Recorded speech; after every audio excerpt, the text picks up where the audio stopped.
बिस्मिल्लाहिर्रहमानिर्रहीम। मोहम्मद गुलजार शाहिद, सॉइल माइक्रोबियोलॉजिस्ट।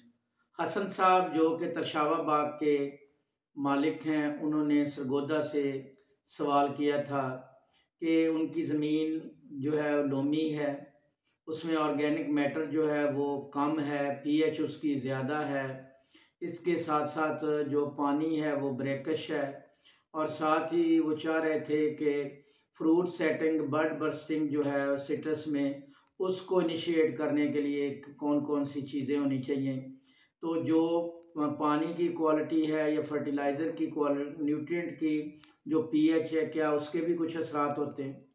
अगर हम देखें तो सबसे पहली चीज़ तो ये देखने वाली है कि जितनी भी लोमी सॉइल्स हैं, उन्होंने बताया था कि उनकी क्ले लोम है। जितनी भी लोमी सॉइल्स हैं, ये ज़मीन में खुराकी अज्जा जो है, इनकी तरसील के हवाले से, हवादारी एरेशन के हवाले से, रूट डेवलपमेंट के हवाले से ये बेहतरीन ज़मीनें समझी जाती हैं। गो के जो चिकनी मिट्टी वाली पक्के वट वाली ज़मीनें हैं, खुराकी अज्जा उनमें ज़्यादा होते हैं, लेकिन जो लोमी सॉइल्स हैं वो प्रोडक्शन पैदावार के लिहाज से, हर लिहाज से वो बेहतर समझी जाती हैं कि उनमें हवादार होने की वजह से रूट डेवलपमेंट ज़्यादा होती है, उनमें माइक्रोफ्लोरा ज़्यादा पनपता है, और उसमें जितने भी दोस्त जरासीम हैं उनकी अफजाइश की वजह से, हवादारी की वजह से, और साथ साथ कैटायन एनायन एक्सचेंज कैपेसिटी गो के उन ज़मीनों की, पक्के वट की ज़मीनों की निस्बत कम होती है, लेकिन ज़मीन जितनी होती है वो फसल के लिए बड़ी साजगार होती है। लोमी सॉइल जो हैं ये दुनिया भर में बेहतरीन समझी जाती हैं। दूसरा उन्होंने कहा कि जी नामियाती मादा कम है। नामियाती मादा पाकिस्तान भर की ज़मीनों में, मासवाए हमारे शुमाली इलाका जात के, जहाँ पे दर्जा हरारत इतना ज़्यादा नहीं है, तो ज़्यादातर ज़मीनों का जो में नामियाती मादे का तनासब है वो 0.5% से भी ज़्यादा है। पीएच की अगर हम बात करें तो ज़्यादातर हमारी ज़मीनें जो हैं वस्ती पंजाब की या पंजाब के इर्द गिर्द की सरगोदा के करीब की ज़मीनें जो हैं, इनकी पीएच 8 या 8 के राउंड अबाउट है, या 8 से भी ज़्यादा है। इसी तरह उन्होंने सवाल किया था कि जो हम लोमी साइल है उसमें अगर हमने फर्टिगेशन करनी हो तो कैसे करें।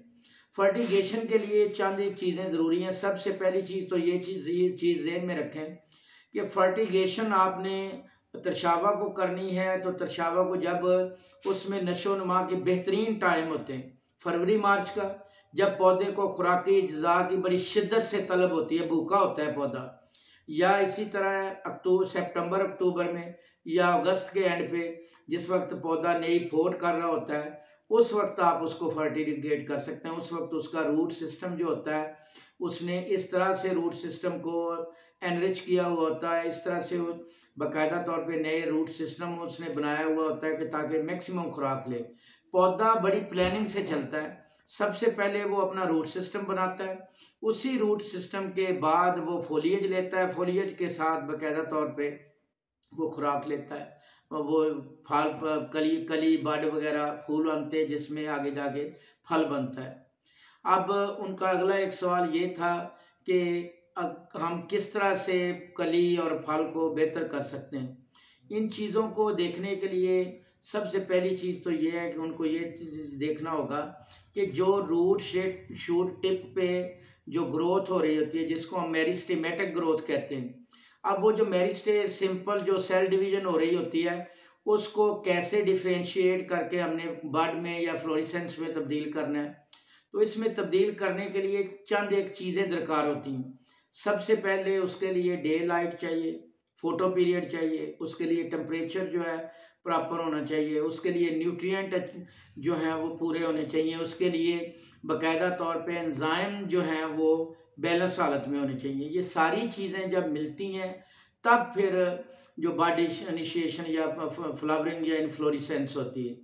अब इस अमल को तेज़ करने के लिए नाइट्रोजन की भी बड़ी ज़रूरत है, फास्फोरस और पोटैश की भी बड़ी ज़रूरत है। पोटैश और फास्फोरस जो है ये इस अमल को तेज़ करने में मुआवन है, लेकिन इसके साथ साथ जिंक, बोरान, मोलिब्डेनम और कैल्शियम भी चाहिए।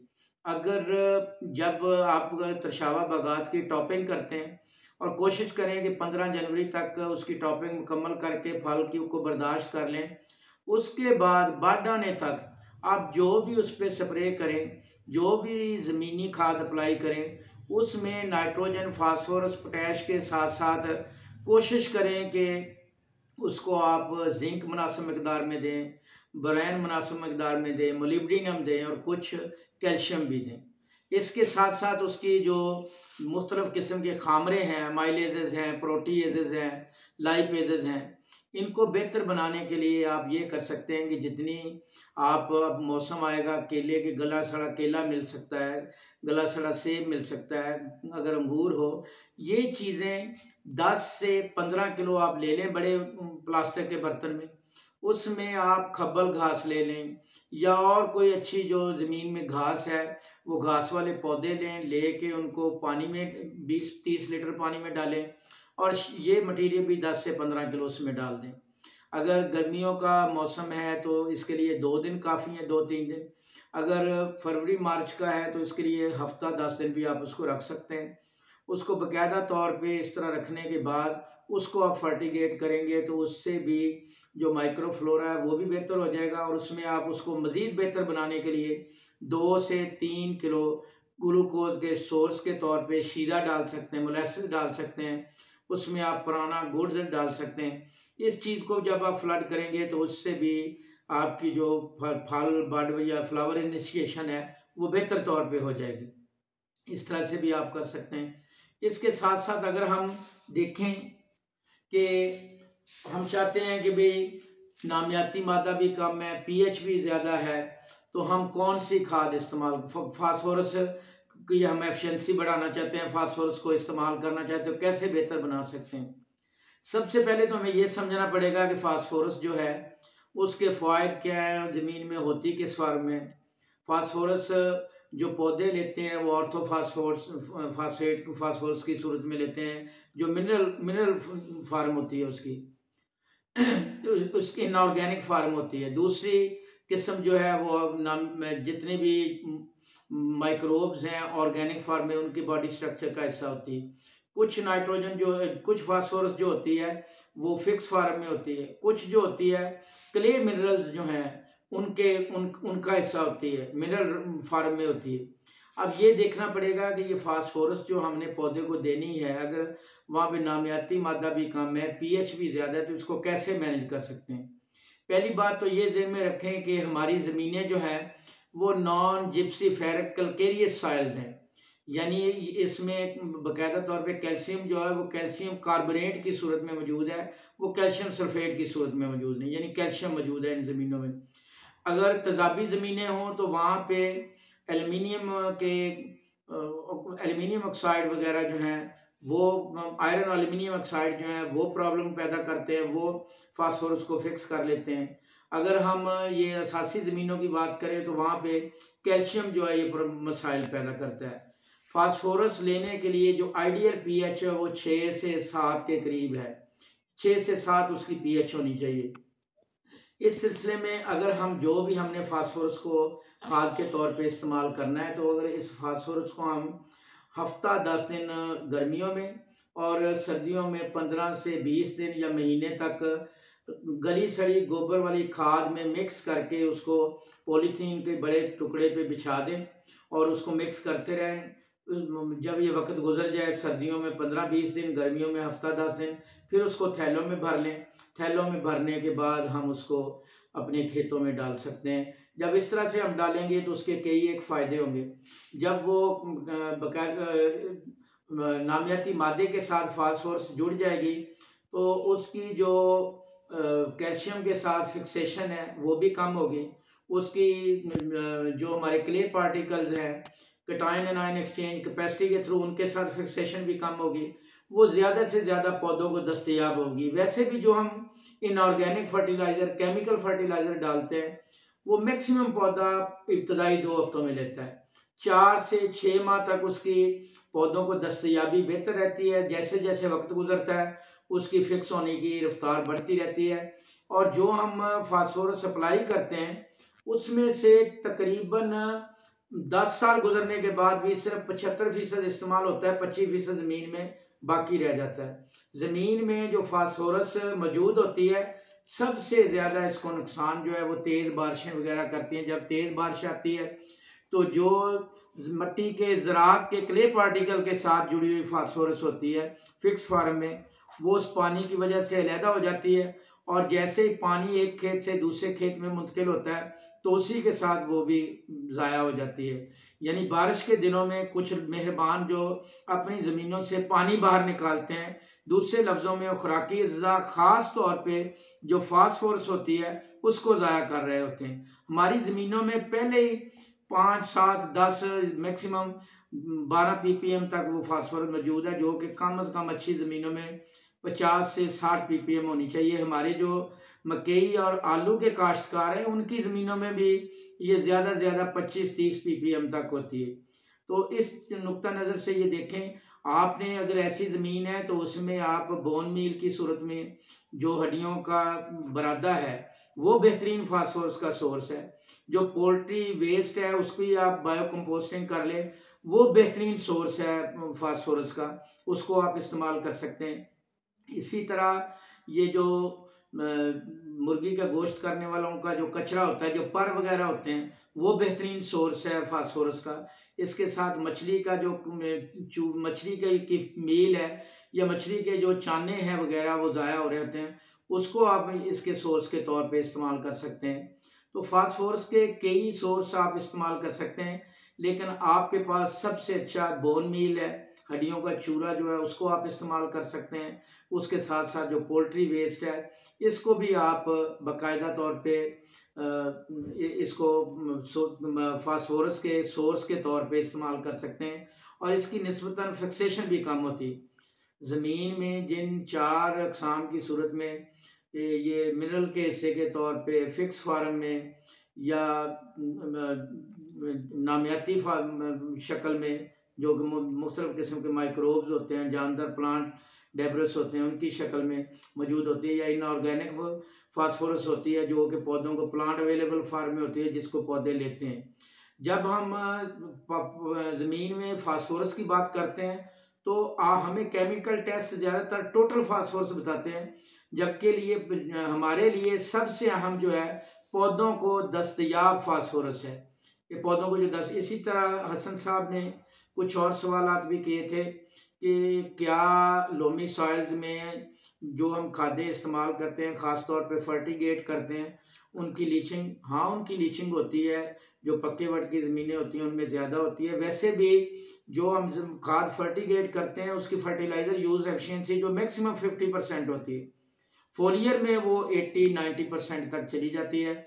उसमें भी अगर फिर उनका सवाल ये था कि जब आपने फोलियर स्प्रे करनी है तो कोशिश करें जब भी आपने फोलियर स्प्रे करनी है उसमें आपका पानी का तनासब ज़्यादा होना चाहिए। जितना उसमें खाद का तनासब कम होगा, उसमें मुनहल या सलूट कम होगा, मुहल्लर ज़्यादा होगा, या सादा लफ्ज़ों में उसकी कंसंट्रेशन जो है वो कंसंट्रेशन ग्रेडियंट कम होगा, जितना आप वो कम डिल्यूटेड होगा, कम मकसद गाढ़ा होगा, उतना ही वो महलूल जो है वो पौधे के अंदर ज़्यादा सरायत पजीर होगा, उतना ही उसकी इफादियत ज़्यादा होगी।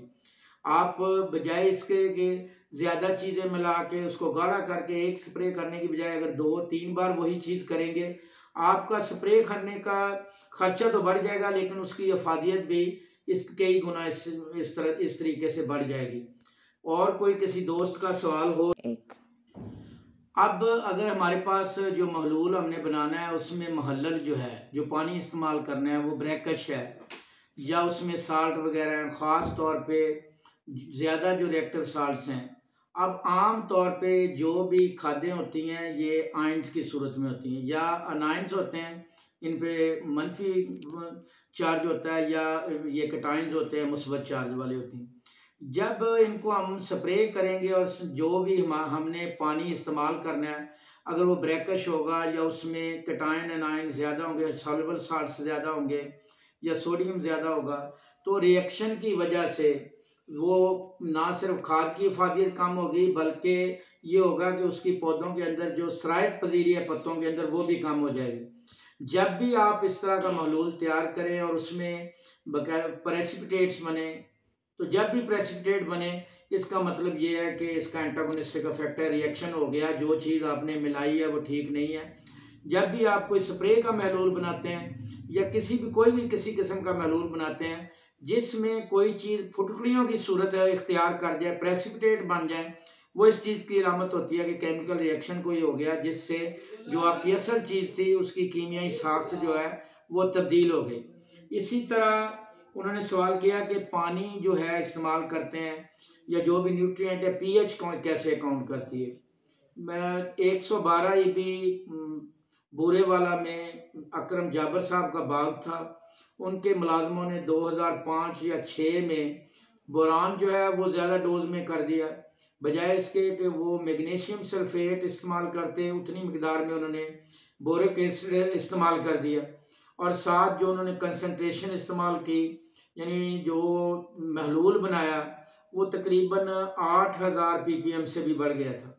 उसका TDS जो है वो 8000 ppm से भी बढ़ गया था, और उसके बड़े नुकसानदेह असरात फसल पे आए हैं। उस तजर्बे से मैंने ये चीज़ देखी है कि जब भी आपने कोई स्प्रे का महलूल तैयार करना है तो कोशिश करें कि उसकी पीएच जो है वो 6 और 7 के दरमियान में हो। अगर पीएच 6 से कम होगी या 5 से कम होगी, 4, 4.5, 5 तक होगी, तो उससे बर्निंग आएगी। ख़ास तौर पे तरशावा बागात पे तो ये बर्निंग मैंने कई जगह पे देखी है, और जब गर्मियों का मौसम होता है तो ये बर्निंग फल पे भी आती है, पत्तों पे भी आती है, और पत्ते पहले जलते हैं, फिर फल छया होके गिरना शुरू कर देता है। यानी पीएच जो है वो बड़ा मैटर करती है। और ये चीज़ भी देखें कि पीएच जो है ये ज़मीन का ब्लड प्रेशर समझ लें या बुखार समझ लें, ना तो ये ज़्यादा होनी चाहिए ना कम होनी चाहिए। 6 से 7 तक बड़ी आइडियल पीएच है। और मैंने अपनी एमएससी की रिसर्च में भी देखा था कि जितने ज़मीनी जरासीम हैं, ख़ास तौर पे जो दोस्त जरासीम है, जो कि बैक्टीरिया, फंजाई, एक्टिनोमाइसीट्स वगैरह जो कि दोस्त मतलब हैं और हमारे लिए फाइटो हार्मोन मुख्तलिफ़ किस्म की चीज़ें बनाते हैं, वो जरासीम जो हैं उनके लिए भी 7.2 पीएच जो है बड़ी आइडियल पीएच है। यानी 7.2 पे जितने माइक्रोफ्लोरा पनपता है, जितनी उसकी नशोनुमा होती है, वो देखने के काबिल है।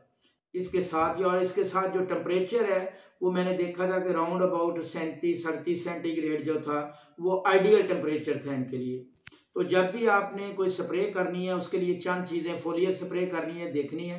एक तो हवा ज़्यादा तेज़ ना चल रही हो, 8 किलोमीटर फी घंटा से कम हो, दर्जा हरारत कम अज़ कम 21 सेंटीग्रेड होना चाहिए, इससे कम नहीं होना चाहिए, धूप निकली हुई हो। और स्प्रे आप अगर गर्मियों का मौसम है तो शाम के वक्त कर सकते हैं कि रात होने से कबल वो खुश्क हो जाए। अगर सर्दियों का मौसम है तो कोशिश करें कि ये स्प्रे जो है फोलियर स्प्रे वो दोपहर के वक्त करें।